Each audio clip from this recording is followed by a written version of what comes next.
대형 사고가 발생하기 전 반드시 징후가 존재한다. 화인리의 법칙. 우리 주변에 일어나는 크고 작은 사고들. 가장 큰 원인은 바로 안전 불감증. 안타까운 사고를 줄이는 가장 좋은 방법은 사고 가능성 원천 봉쇄, 철저한 예방. 그래서 국방안전이 국민안전. 국방안전관리 혁신 스타. 그리고 국방 포커스. 오늘은 안전한 군대, 튼튼한 국방, 강한 대한민국 구현을 위해서 우리 군의 국방안전관리 혁신 추진 현황을 살펴보겠습니다. 토론을 위해 스페셜 게스트 나선영 소방관 나오셨습니다. 안녕하세요. 안녕하십니까. 광주광역시 북부소방서 구암119 안전센터에 근무하는 나선영 소방관입니다. 네, 또 국민의 눈높이에서 알기 쉽게 말씀해 주실 분들도 자리하셨습니다. 안녕하세요. 안녕하십니까. 반갑습니다. 시청자 여러분들께 간단하게 소개 부탁드립니다. 안녕하십니까. 국방부 안전정책팀장 김신애입니다. 한국항공대학교 이장룡 교수입니다. 산업안전보건연구원 정책교도연구부장 김명준입니다. 반갑습니다. 네, 반갑습니다. 오늘은 안전 전문가들을 모셨습니다. 네, 지금 뭐 안전 전문가인데 지금 마음을 좀 안전해야 될 것 같아요. 네. 너무 좀 긴장하셔서 편안하게 하시면 됩니다. 네. 그리고 제가 이제 조금 알아보니까 전국에서 오셨어요. 광주에서도 오시고 울산에서 오시고요. 네, 계속해서 안전 관련 좋은 말씀 부탁드리겠습니다. 올해 초입니다. 계룡대에서 실시한 국방부 업무보고에서 문재인 대통령은 특히 장병들의 안전을 강조하셨습니다. 특별히 강조하고 싶은 것은 장병들의 안전입니다. 군 안전사고가 인재다라는 지적에서 이제는 벗어나야 합니다. 사고 위험을 먼저 예측하고 먼저 예방할 수 있는 안전관리 시스템을 갖추는 데 더욱 노력을 기울이기 바랍니다.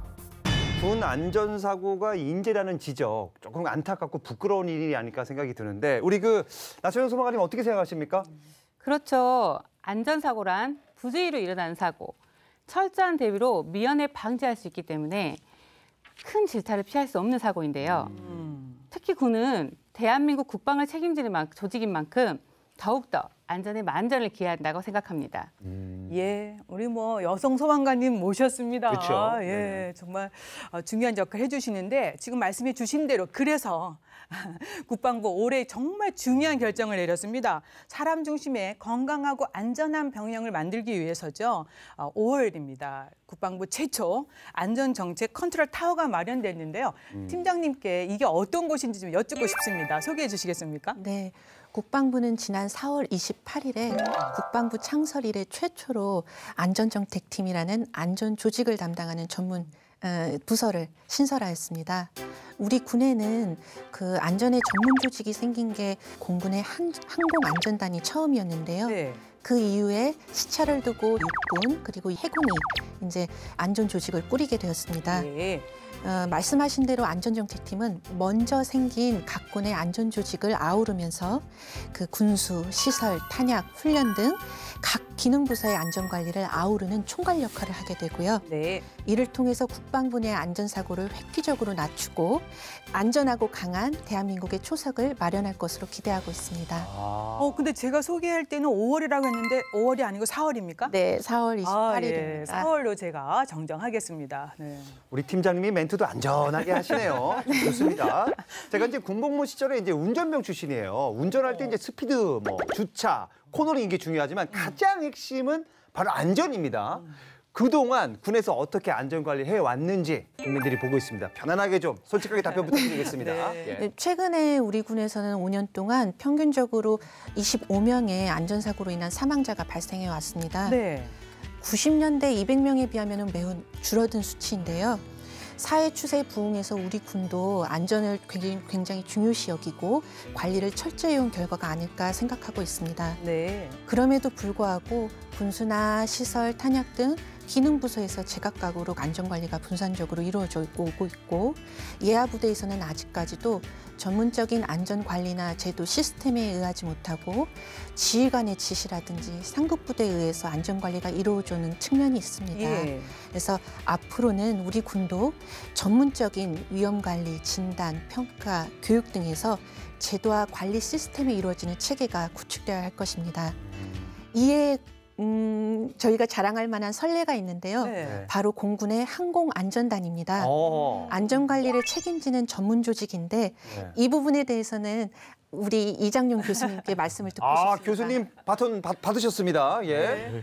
그래서 모신 거예요. 그렇죠. 예. 네. 그러니까 이제 교수님께서는 공군 항공안전단 단장을 역임하셨잖아요. 네. 네. 네. 굉장히 중요한 역할 이제 해오셨는데 어떤 곳입니까? 네. 공군 항공안전단은 공군의 안전사고를 체계적으로 그리고 과학적으로 예방하고자 창설된 군 유일의 안전관리 전문 부대입니다. 네. 공군의 가장 큰 안전사고는 아무래도 비행사고입니다.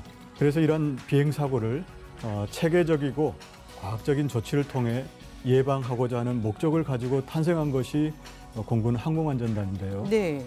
특히 2016년에는 행정안전부로부터 재난안전 전문교육기관으로 지정 인가를 받아서 세월호 참사 이후에 국가적 의무사항이 된 재난안전 분야 종사자 및 각급 학교, 다중이용시설, 그리고 각종 기관 운영자들에 대한 안전 확보를 도모하기 위해 공인교육도 수행하고 있는 국민의 신뢰를 받고 있는 대표적 군 조직이라고 말씀드릴 수 있겠습니다. 그렇군요. 정말 선도적으로 안전관리를 위해서 노하우를 많이 쌓아오셨습니다. 이제 팀장님 설명 들어보니까 각 군 부대별로 이렇게 안전관리가 좀 나눠져 있었잖아요. 네. 그런데 이제 각 군을 아우르는 새로운 정책을 추진하게 될 예정인데 정말 궁금해지고 있습니다. 팀장님 어깨 무거우시죠? 네. 말씀하신 대로 각 군별로 분산돼서 이루어져도 보니까 아주 자그마한 기준들도 상이하게 이루어지고 있었고 예. 부대별로도 안전관리 수준이 많은 편차를 보이고 있었습니다. 그래서 우리 국방부 안전정책팀은 2025년까지 안전사고로 인한 사망자를 절반으로 감축한다는 네. 도전적인 목표를 세우고 있고 이를 위해서 국내의 다양한 선진 사례를 면밀히 분석해서요. 법령이라든지 교육체계라든지 사고조사 그리고 위험관리 절차 등 모든 다방면에 있어서 국방안전관리에 일반 원칙을 세우는 것을 목표로 하고 있습니다. 네. 그렇군요. 2025년까지 사망자를 절반으로 감축한다. 꼭 돼야 될 텐데. 근데 그동안 군내에서 발생한 안전사고 어떤 게 있었는지 그리고 얼마나 되는지 궁금합니다. 솔직하게 좀 부탁드리겠습니다. 이거 투명하게 해야 돼요. 네. 예. 네, 안전사고라 하면요. 의도하지 않은 원인으로 국방의 인력이나 자산에 피해가 발생한다든지 국방 활동을 수행하던 와중에 국민에게 피해가 입은 사례를 의미하고 있습니다.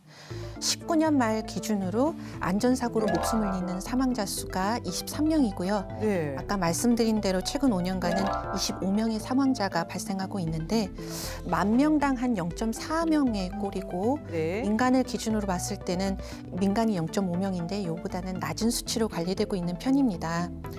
분야별로는 지난 5년간 차량 사고가 한 3분의 1, 그리고 추락사고, 함정항공기 사고, 그리고 익사 사고가 10% 초반대에서 네. 이제 빈번히 발생하고 있었고요.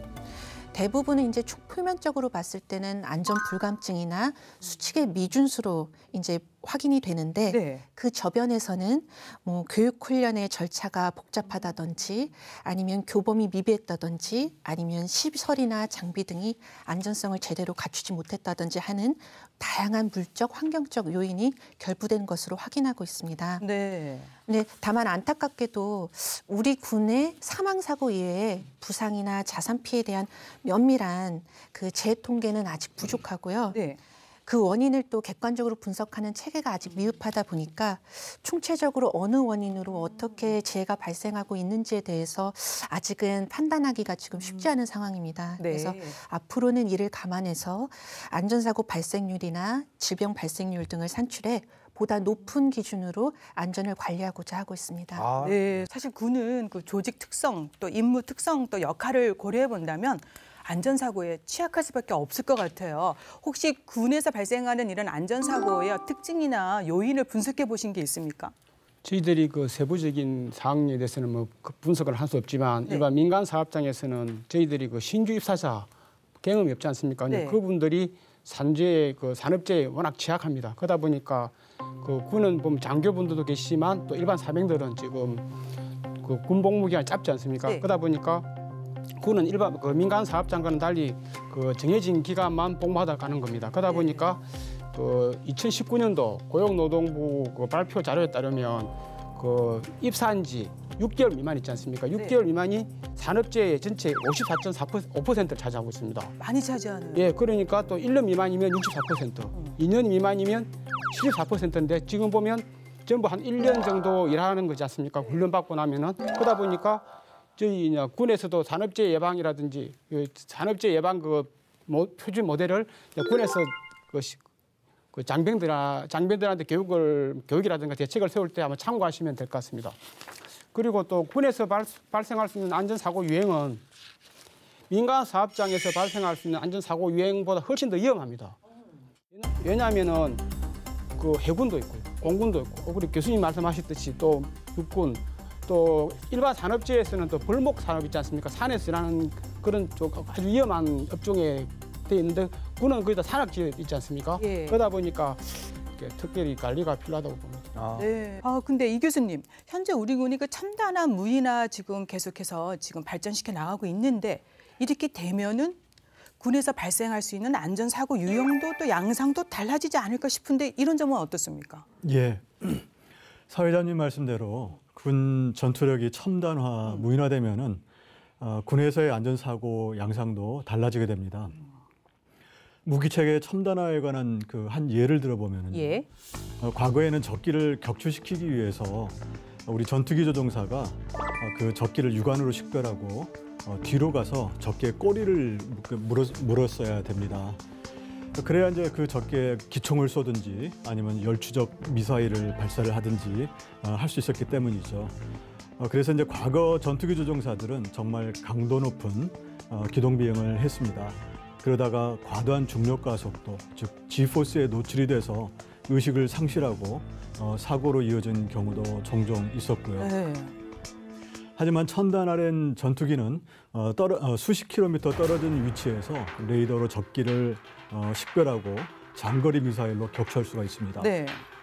그러다 첨단 항공기 조종사들은 보이지 않는 적기를 레이더로 식별하고 필요한 대응을 실시하는데 엄청난 계산이 필요합니다. 또 신속하고 정확한 판단을 요구받게 되므로 무기 시스템을 잘 이해하지 못한다거나 네. 아니면 적용 오류가 발생한다면은 자신이 탄 항공기의 안전을 위험에 빠뜨릴 수 있는 그런 가능성을 크게 가지게 됩니다. 예. 한편 무인화와 관련된 한 가지 유사 사례를 들어보겠습니다. 언론 뉴스에 나왔듯이 지난 9월 26일 인천국제공항 인근에서 불법 드론 민간 드론이 네. 비행함으로써 5대의 민간 항공기가 인천국제공항에 착륙하지 못하고 맞아요. 김포공항으로 회항했던 사례가 있습니다. 예. 이 회항으로는 안전을 위해서 취해진 조치입니다마는 민항사는 경제적으로 손실을 입었고 승객들도 큰 불편을 겪어야만 했습니다. 네. 만일 어느 한 항공기라도 드론과 충돌했더라면은 수많은 승객과 네. 승무원 그리고 그 아래 지상에 있었던 일반 국민들에게 끔찍한 일이 발생했었을 겁니다. 네. 네. 말씀 들어보니까 저는 그 예전에 그 정말 국민들 가슴을 철렁이게 했던 대형 사고들이 생각나는데 그 사고들은 과연 어떤 교훈을 남겼는지 또 짚고 넘어가야 되지 않을까 생각이 듭니다.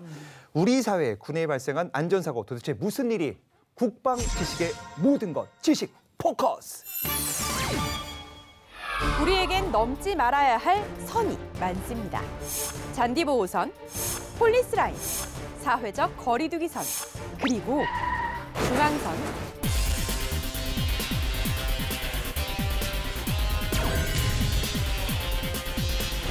넘지 말아야 할 선을 넘는 순간 발생하는 일. 이렇게 일상생활에서의 안전수칙선을 지키지 않아 발생하는 모든 사고를 우리는 안전사고라 말합니다. 누구에게나 쉽게 일어날 수 있는 안전사고. 선을 넘은 찰나의 행동이 과연 어떤 결과를 만들어냈을까요? 5번의 우승, 18번의 올스타, 2번의 득점 왕. LA 레이커스의 레전드 코비 브라이언트. 전 세계 농구 팬들을 충격에 빠뜨린 코비의 사망 원인은 헬기 추락사. 헬기 추락 원인은 당일 기후가 헬기 비행의 최소 기준에 충족하지 않았지만 특별식의 비행 인가를 받아 무리하게 운행을 한 것. 비행 금지 기준. 그 선을 지켰더라면 NBA의 전설은 여전히 우리와 함께하지 않았을까요?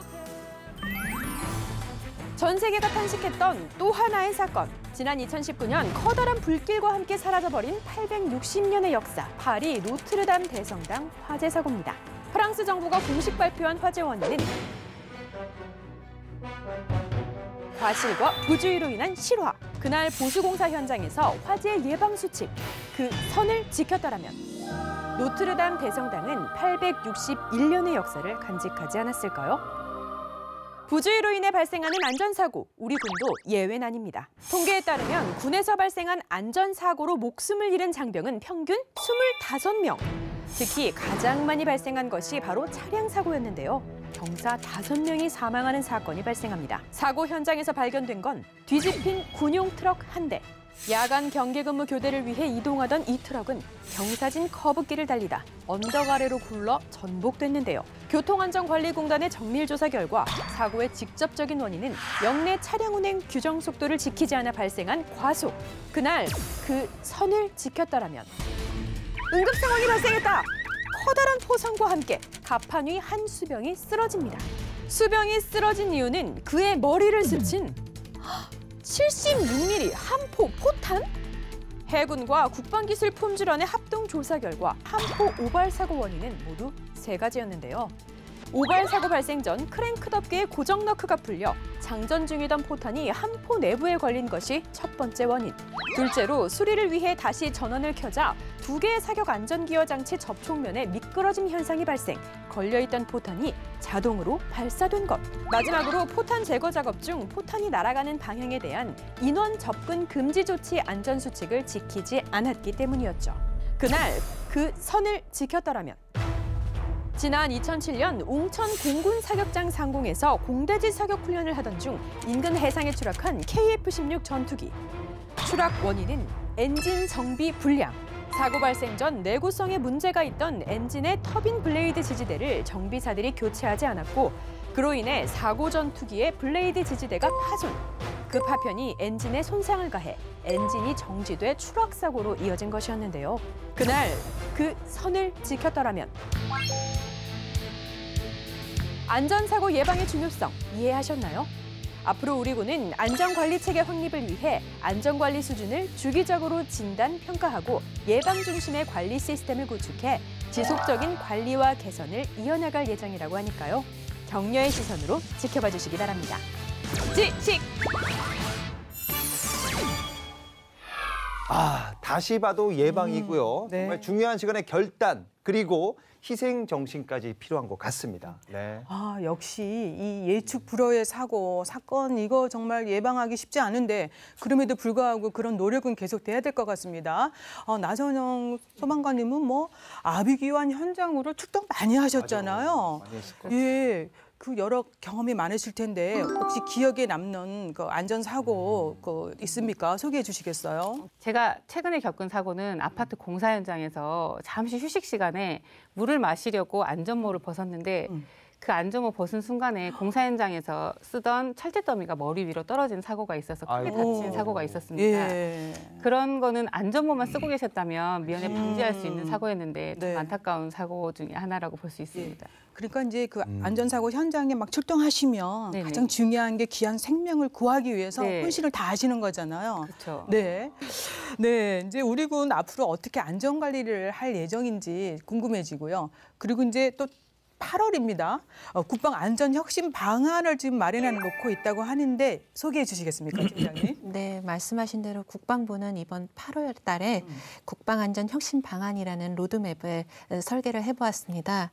이번 혁신 방안은 군에서 안전사고가 지속 발생하고 있지만 국방 분야에 맞는 안전 제도라든가 시스템이 부재하다는 인식에서 시작하였고요. 그동안 군은 안전 관련 법제에서 논외로 되는 경우가 많았고 네.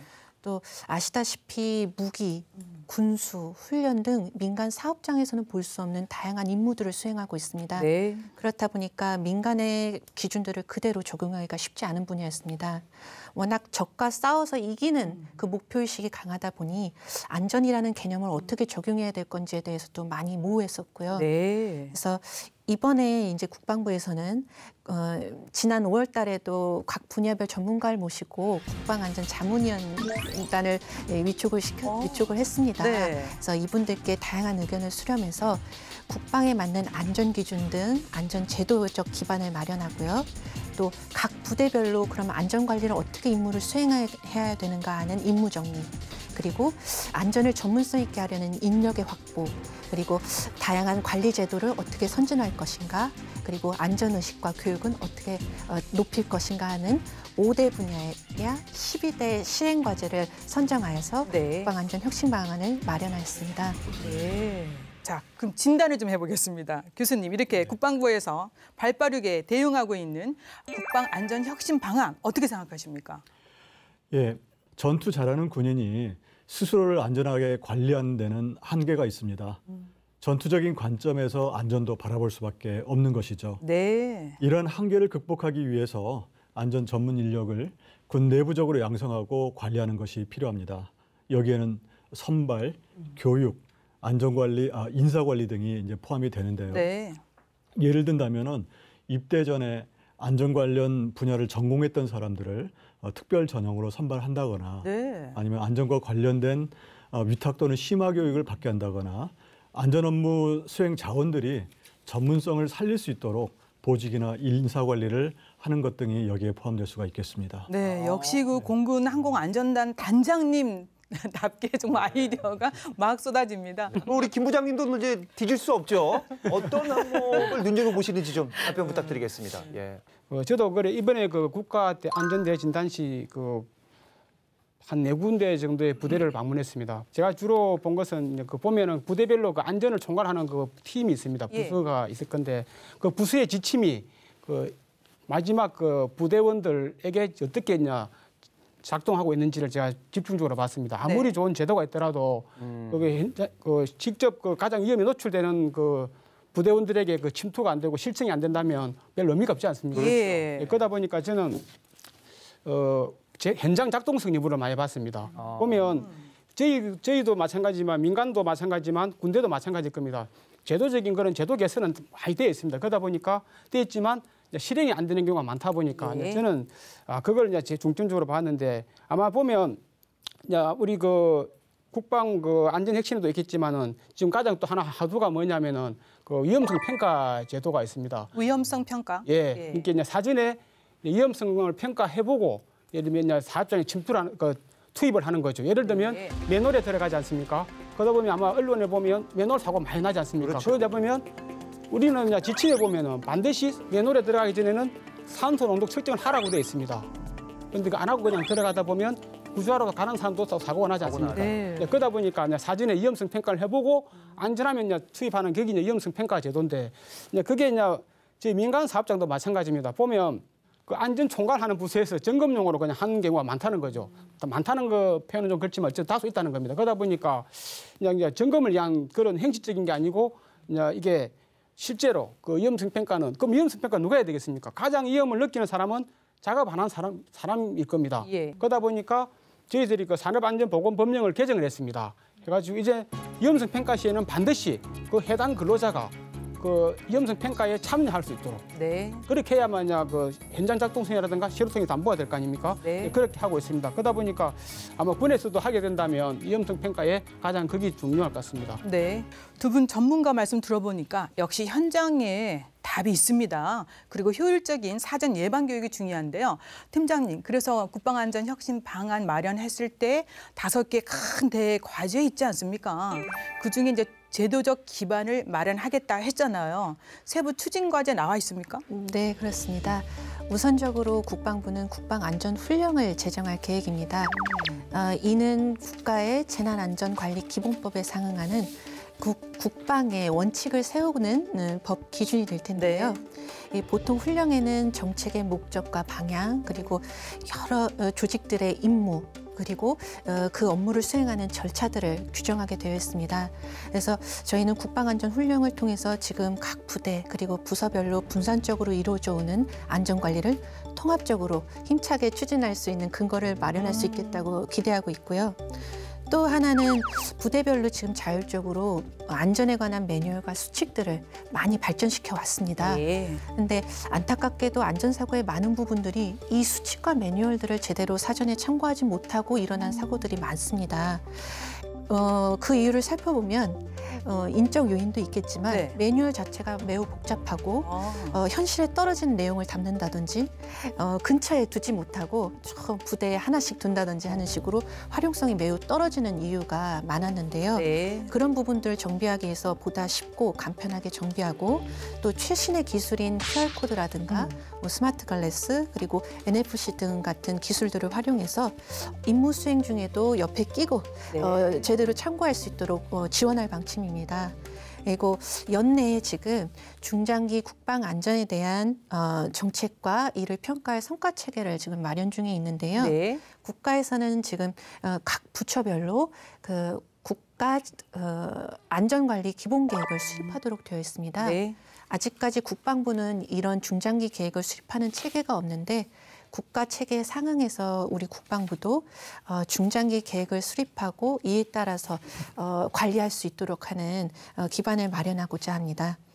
지금 설명을 들어보니까 이제 국내법하고 외국군의 주요 선진 안전관리 제도를 도입해서 연내에 국방안전훈련을 이제 제정한다고 하는 겁니다. 그래서 팀장님 혹시 그 주요 선진국에서는 군의 안전을 어떻게 관리하고 있는지 또 살펴보신 게 있으면 말씀해 주시고 그중에 또 우리가 필요한 거 또 도입하면 되지 않습니까?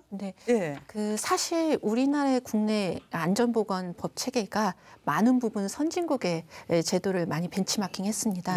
특히 미국이나 영국 등 주요한 나라가 그 예일 텐데요. 우리 군도 미국이나 영국군 등 발전된 사례를 많이 벤치마킹해서 민간 산업 분야 유사한 것들은 국가의 법 제도 기준들을 가대로 준수하고 군의 특수한 영역들이 많지 않습니까? 그런 부분들은 오히려 보다 높은 기준을 마련해서 더 안전관리가 철저히 이루고자 하는 목표를 가지고 있습니다. 그중에 하나가 시스템 안전이라는 개념입니다. 그 민간에 없는 우리 군의 고유한 영역이 바로 무기체계일 것입니다. 예전에는 아까 말씀하신 대로 적과 싸워서 이기는 게 거의 유일무이한 가치였다면은 병력 감축이나 무기체계 고가화 등으로 인해서 평시에 안전사고로 인한 물적, 인적 피해를 막는 게 굉장히 중요해졌는데요.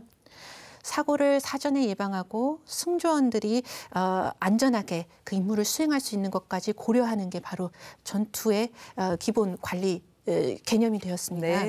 그래서 무기체계가 어느 정도면 안전성을 담보할 수 있는지 그 무기체계 설계부터 안전성을 고려해서 사고 발생을 원천적으로 막는 제도가 바로 이 시스템 안전이라는 개념인데 이 부분이 미국과 영국에서 굉장히 발전되었고 저희는 올해 하반기부터 그 부분을 연구를 통해서 정착시키고자 합니다. 예컨대 뭐 전차 같은 거에 끼임이나 협착 사고가 있다든지 천공 오발 사고가 났는데 어떤 조치를 하지 않으면 발사 자체가 안 된다든지 하는 식으로 무기체계 제도나 이런 설계 같은 것들을 안전으로 무장하는 것이죠. 그리고 아까 부장님께서 말씀하신 것처럼 위험성 평가도 저희가 주요하게 생각하는 도입할 제도 중에 하나입니다. 그래서 미국 같은 경우에는 전군이 운용하는 전산 시스템으로 그 사전에 모든 임무 수행 전에 어떤 위험이 도사리고 있는지 그리고 그 위험은 얼마나 크고 무거운지 그런 부분을 판단을 해서 그럼 위험성을 사전에 낮출 방법들은 뭐가 있는지를 미리 강구를 해서 임무를 수행하도록 하는 체계가 갖추어져 있는데요. 저희도 주요한 임무 중에는 그 부분들이 자율적으로 수행돼서 사고를 미연에 방지하는 체제를 구축하고자 합니다. 네, 좋습니다. 좋아요. 예. 우리 교수님 혹시 추천할 만한 뭐 선진국이나 외국군의 안전관리제도 있을 겁니다. 있어요. 네. 준비해왔을 겁니다. 어떤 게 있을까요? 네. 우리에 때 잘 맞아야 되잖아요. 예, 네. 저는 국제민간항공기구 아이케오가 시행하고 있는 SMS라는 제도를 언급하고 싶습니다. 여러분도 아시다시피 아이케오는 민간 항공 분야의 유엔입니다. 국제 민간 항공의 안전과 질서 유지를 위해 창설된 유엔 산하기구이죠.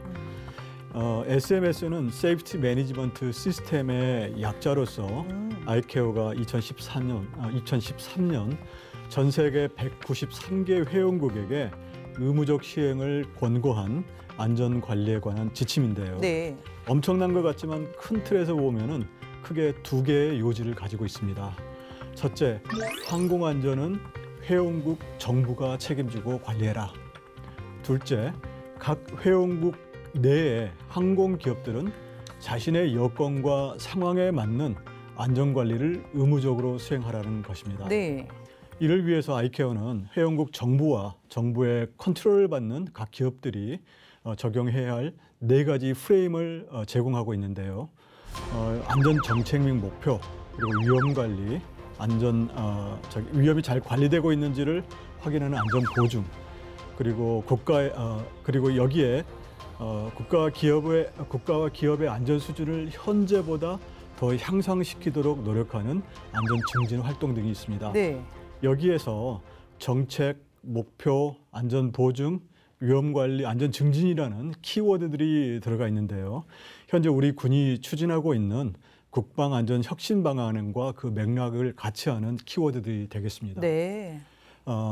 특히나 SMS는 이카오가 이미 그 효과성에 대해서 검증을 완료했고 우리나라도 2017년 항공안전법 제정을 통해서 도입했다는 것을 고려할 때 우리 군이 벤치마킹할 수 있는 좋은 안전관리 제도라고 생각을 합니다. 네. 군사 선진국에서 사용하고 있는 다양한 제도를 우리가 좀 세세하게 꼼꼼히 살펴볼 필요가 있습니다. 네. 그래서 우리 군에 알맞은 제도는 또 취사 선택할 예정이십니다. 우리 팀장님 눈빛이 빛나고 있습니다. 특히 좀 설명해 주신 연내에 국방안전훈련 이거 정말 기대해 보겠습니다. 잘 시행될 수 있도록 더 애써주시고요. 팀장님 그래서 근데 제가 보니까 아까 말씀하신 것 중에 연내 국방안전관리 기본계획 이것도 만드신다고 했는데 좀 헷갈려요. 요거랑 국방안전혁신방안 이미 마련됐는데 이 두 개가 어떤 차이가 있는 겁니까? 네. 아직 국방안전팀이 생긴 지 몇 달 되지 않지 않습니까? 그러니까요. 예. 국방의 안전이 아직은 갓난아기 단계입니다.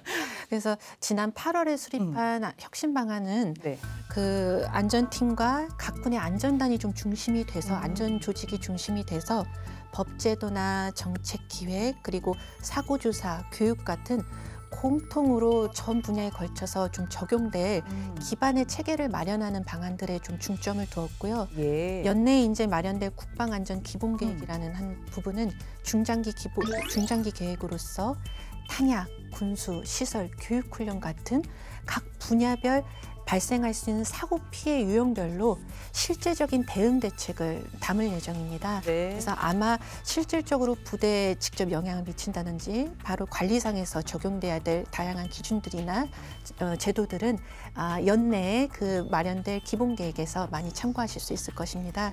그래서 조금만 기다리시면 네. 보실 수 있습니다. 예. 설명이 아주 귀에 쏙 들어오게 말씀해 주셨습니다. 네. 아니 팀장님 잠깐만요. 스마트 글래스라고 하셨는데 이거 스마트폰하고 연동하는 거 맞죠? 이거 굉장히 비싸던데 이거. 아니 군용으로 만들려면 이거 비용이 더 드는 걸로 알고 있거든요. 사실 제가 알아보니까. 이 어떤 형태의 안전관리를 위해 스마트 글래스를 도입하는 건지 국민들이 보고 있습니다. 이거 예산이 또 많이 들어가거든요. 네. 꼼꼼하게 투명하게 얘기해 주십시오. 네. 그 공군에서 지금 시작하고 있는 스마트 글래스 사업 같은 경우에는 본래 항공기의 정비의 품질을 좀 높이고 또 정비사들의 편의성을 높이기 위해서 시작된 사업입니다.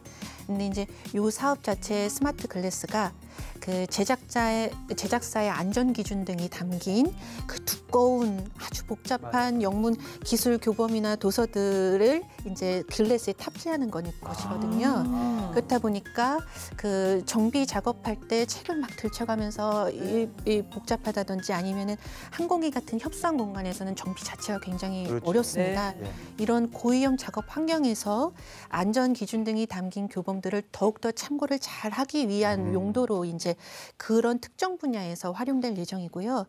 대부분의 매뉴얼과 수칙 같은 경우에는 제작에 전혀 돈이 들지 않는 QR코드라든가 단가가 1,000원 남짓한 그 NFC 등을 활용해서 그 안전수칙과 매뉴얼의 활용도를 높일 예정에 있습니다. 아, 구입을 해야겠습니다. 아주 좋습니다. 비용 절감 효과도 있네요. 아, 최고야. 우리 나선영 소방관님, 네. 지금 저쪽은 저 스마트 글라스 좀 사용하고 있는데 네. 우리 소방서에도 최첨단 장비 뭐 좀 사용하고 있을까, 활용하고 있어요? 있겠죠? 당연히 있죠. 있습니까? 네. 아, 예. 안전장비에 첨단은 생명을 살리는데 직결. 그럼. 그렇죠. 예산 부담을 말씀하시다니 국민들에게 정말 실망입니다. 갑자기 화살이 이쪽으로. 죄송합니다. 최근에 소방에서 적극 사용되고 있는 구급대원들 많이 사용하고 있는 장비는요. 네. 기계식 가슴 압박 장치라는 장비가 있습니다. 환자를 이송 중에 들것으로 이송하는 중이라든가 엘리베이터 안에서 가슴 압박을 구급대원이 하게 되면 효과가 현저하게 떨어지는 경향이 있습니다. 근데 그거를 기계식 압박 장치를 사용하게 되면 가슴 압박의 질이나 그렇지. 속도 이런 강도가 일정하게 유지되기 때문에 예. 심폐소생술이라는 가슴 압박의 질도 높아지고 생명을 살릴 수 있는 소생률도 환자의 소생률도 현저하게 높아지고 있는 시점입니다. 그래서 이 장비를 많이 사용하고 있는데요. 네. 다만 꼭 기억해야 될 것은 이 장비를 사용하기 전에 장비 사용법에 대해서 적극적으로 다 알고 그렇죠. 매뉴얼을 적극 알고 사용하셔야지 그렇게 적극적으로 사용하지 않으면 2차 안전사고에 대한 2차 안전사고가 발생할 수 있다는 것을 꼭 염두에 두셔야 될 것 같습니다. 네, 정말 중요한 말씀 해주셨습니다. 그럼요. 네. 팀장님, 이렇게 이제 이쪽 소방관님 말씀 들어보니까 역시 기계 활용해야 되지 않겠습니까? 그런데 이제 국방부도 안전 혁신을 위해서 안전관리 시스템 선진화, 이게 또 새로운 목표 아니겠습니까? 네, 이 목표 달성하기 위해서 또 많은 업무를 추진 중인데 세 분 추진 어떤 계획 벌써 나왔습니까? 어떻습니까? 네, 저희가 지금 추진하려는 다양한 제도들 도입 방안들은 굉장히 많은데요. 네. 시간이 매우 부족한데 다 소개할 수 있을까요? 저희가 한번 집어주세요. 네, 앞서 말씀드린 위험성 평가가 하나의 이제 관리 시스템에서 도입하려는 선진화 계획이고요.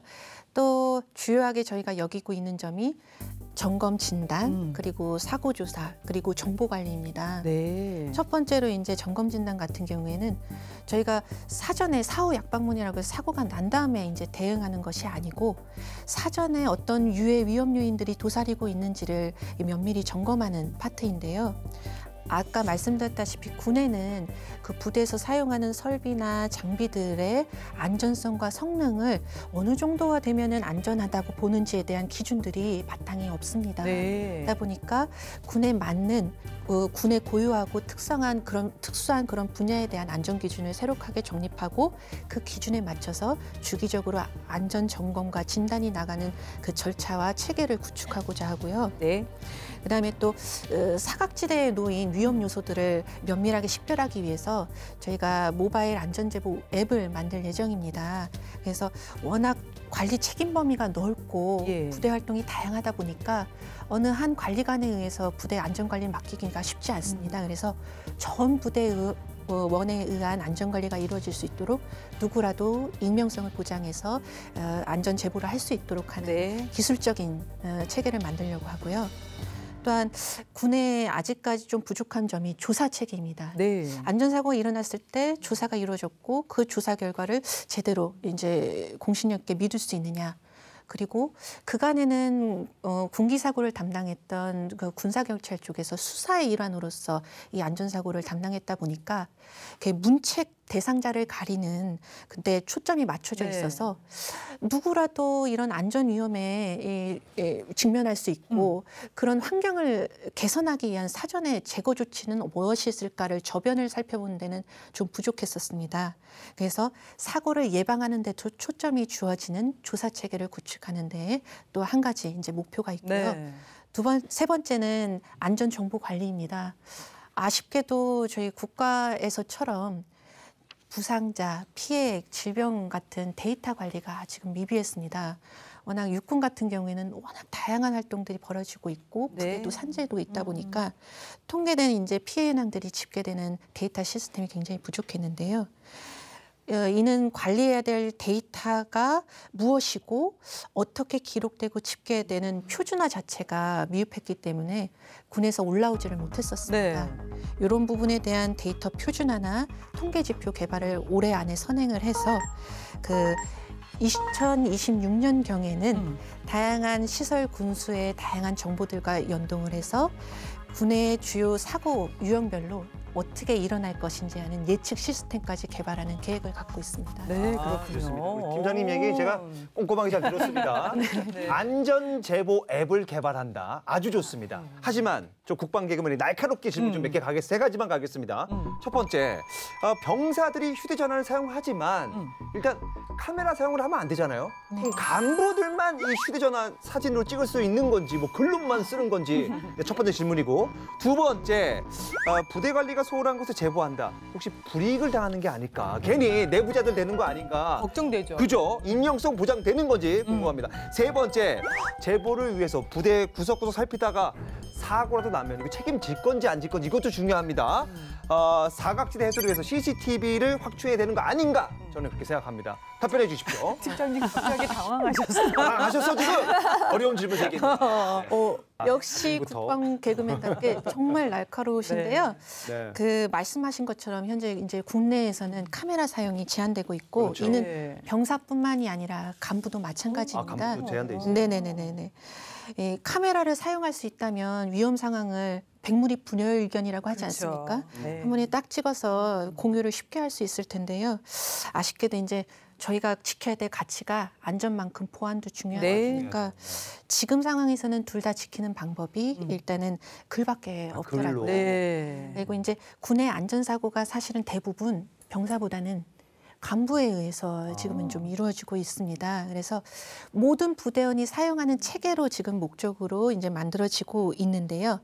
주로는 간부들에서 좀 전문적인 관리를 조금 더 염두는 하고 있습니다. 네. 그리고 물론 이제 글로써 되다 보니까 조금 시간이라든지 그리고 상세한 내용들이 전달되기가 좀 어려울 수가 있을 것 같아서 어떻게 하면은 간단한 입력 방식으로도 사고의 위험들을 제대로 전달하고 이해할 수 있을 것인가 하는 거에 머리를 싸매고 지금 고민을 하고 있습니다. 그리고 두 번째로 이제 익명성 된 부분들 말씀 주셨는데요. 저희도 그 부분이 이제 가장 고민이 커서 익명성을 보장하는 형태로 누구라도 쉽게 제보를 할 수 있도록 하고, 만약에 이제 자신의 신원을 노출시키고 했을 경우에는 포상까지도 주어질 수 있도록 신고를 활성화시킬 예정입니다. 그리고 이제 하나 남았는데요. 안전에 있어서 이제 중요한 고려 요소가 이제 비용 대비 효과입니다. 안전이 중요하다고 해서 모든 막대한 예산을 투입해서 여기에 이제 쏟아부을 수는 없지 않겠습니까? 지금 안전 사각지대 해소를 위해서 특히 이제 경계 활동이나 이런 부분에서 CCTV 확충 사업은 이미 나가고 있고, 다만 이제 CCTV로도 잡힐 수 없는 부분이 많습니다. CCTV는 영상 정보이지 않습니까? 그래서 유해 물질이나 가스 누출이라든지 또는 내부 균열이라든지 이런 부분들, 영상 정보는 쉽게 식별되지 않는 부분들까지도 저희가 관리하고자 이 모바일 앱이 사용될 수 있지 않을까 해서 추진하고 있습니다. 합격입니다. 군 임무와 특성상 보안을 유지하면서 또 안전도 책임져야 됩니다. 그래서 지금 설명을 들어보니까 사고 조사 결과에 대한 신뢰성 제고, 이거 계속해서 높이기 위해서 또 많은 장비라든가 또 정보가 필요할 것 같습니다. 그래서죠. 또 뭔가 새로운 걸 만들어냈습니다. 지난 7월 산업안전공단과 국방부가 MOU를 체결했습니다. 그럼 부장님한테 여쭤야 되겠다. 전문가시니까. 네, 그러면 우리 군의 안전사고 이 조사 체계, 어떤 부분을 좀 더 보완하고 강화시키면 좋을까요? 지금 시간이 없습니다. 참 이 사고 조사에 대한 객관성이라든가 신뢰성은 저희 민간 사업장 재해 조사도 마찬가지입니다. 사실 보면 가장 큰 그 이슈 중에 하나고요. 그리고 또 믿지를 않습니다. 사실 보면은 아시다시피 그 뭐 사고 나고 나면 유족들하고 마찰도 많지 않습니까? 조사 그런 것 때문에 아까 말씀하신 것처럼 지난 7월 10일 날 저희 안전보건공단하고 국방부하고 MOU를 체결했습니다. 여러 가지가 있겠지만 가장 중요한 것 중에 하나가 국방 안전관리 체계 발전이라든가 안전보건 문화 확산, 사고 조사 같은 거 같이 업무 협약을 체결했습니다. 네. 했는데 안전사고 예방에는 군인과 민간인이 구별할 이유가 없지 않습니까? 예. 다 대한민국 국민이기 때문입니다. 그러다 보니까 안전보건공단에서 개발한 안전보건관리 체계라든지 조사 기법이 있다면 국방부와 당연히 협업을 통해서 공유해야 되는 건 당연하다고 생각합니다. 네. 그런데 또 사고조사에 대한 신뢰성을 높이기 위해서는 저희도 마찬가지입니다. 풀어야 될 숙제 중에 하나인데 독립된 전문가 집단이 있어야 될 것 같습니다. 그러다 보니까 조사에 대한 모든 권한을 독립된 기관에게 위임을 해야 되고요. 그리고 조사에 대한 신뢰성을 높이려면은 민간군 다 같이 참여하는 네. 그런 전문가 풀을 구성해가지고 필요할 경우에는 가장 적절하다고 객관성을 유지한 분들이 참여해서 결과에 대해서 국민들이 공감할 수 있는 그런 시스템이 구축돼야 가능하다고 생각합니다. 네. 지금까지 우리 군의 국방안전혁신 추진 현황을 꼼꼼하게 살펴봤습니다.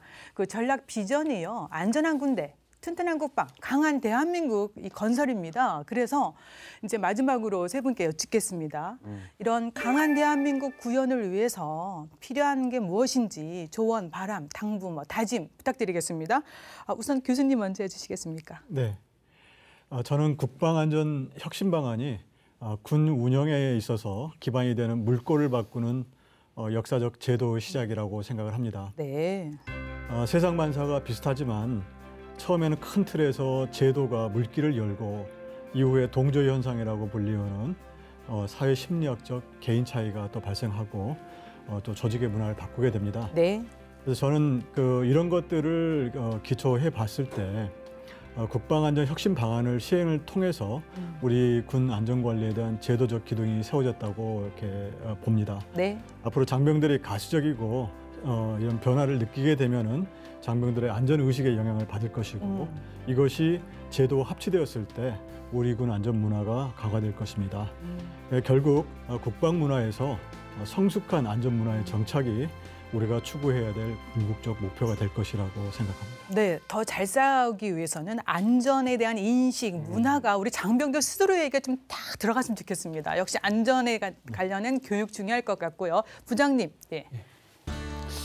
안전이라는 것은 우리가 차를 타면 안전띠를 매지 않습니까? 자연스럽게. 네. 그렇듯이 작업을 할 때는 사전에 안전보건 조치를 하고 그리고 그런 것이 생활화돼야 된다고 생각합니다. 네. 그렇게 되기 위해서는 지속적인 관심과 노력 그리고 제도적인 뒷받침이 되어야만 우리가 목표를 달성할 수 있다고 생각합니다. 네. 네. 네, 팀장님 마무리 부탁드립니다. 네.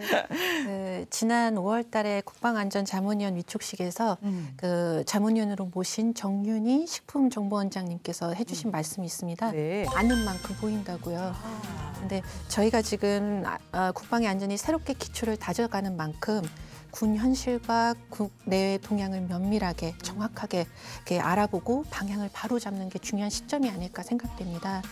그리고 또 이 안전관리 제도나 이런 것들이 도입되면서 현장에서는 조금 우려 섞인 목소리도 있습니다. 네. 업무가 지금 여건상보다도 많이 늘어나는 것이 아닌가, 부담이 되는 것이 아닌가, 그 점에 저희가 많은 고민을 하고 있고요. 지금까지 현장에서 기준이나 이런 체계적인 절차들이 없어서 안전관리에 애를 먹으셨던 우리 전 부대원들이 보다 편하면서도 효과적으로 안전 임무를 수행할 수 있도록 지원 시스템을 잘 구축해야겠다 이렇게 다짐합니다. 네, 고맙습니다. 고맙습니다. 근데 저 네. 하나 질문해도 될까요? 질문은 누구한테 갈까? 국방계부는 팀장님 질문 받습니다. 네, 저도 질문 하나 하겠습니다. 국방안전 슬로건을 저희가 제작하려고 하는데요. 아이디어 좀 주실 수 있을까요? 아이디어 갑니다. 딱 현실성 있게 안전 장병 따로 없다. 바로 네가, 내가, 우리 모두가 안전 장병이 되자. 이렇게 갑니다. 너무 긴 거 아니야? 이렇게 갑니다. 좋습니다. 네. 좀 좋다고 해줘야 됩니다. 팀장님이 머릿속에 있는 슬로건은 없으십니까? 혹시 있으면. 저희가 요거는 1급 비밀이고 오케이. 조금만 기다려 주십시오. 저희가 아직 안 나왔습니다. 오픈 공개하겠습니다. 알겠습니다. 좋습니다. 네. 안전국방을 위해서 우리 시청자 여러분들께서도 좀 더 많은 관심, 지지를 부탁드리겠습니다. 국민적 요구에 부합하는 우리 군의 선진화된 국방 안전관리 체계 확립을 기대해 보면서 함께 인사 나누겠습니다. 네. 국방에 대한 모든 것 국방 포커스. 네, 수고 많으셨습니다. 예, 안전하게 끝났습니다. 오늘 안전하게 잘 끝났습니다.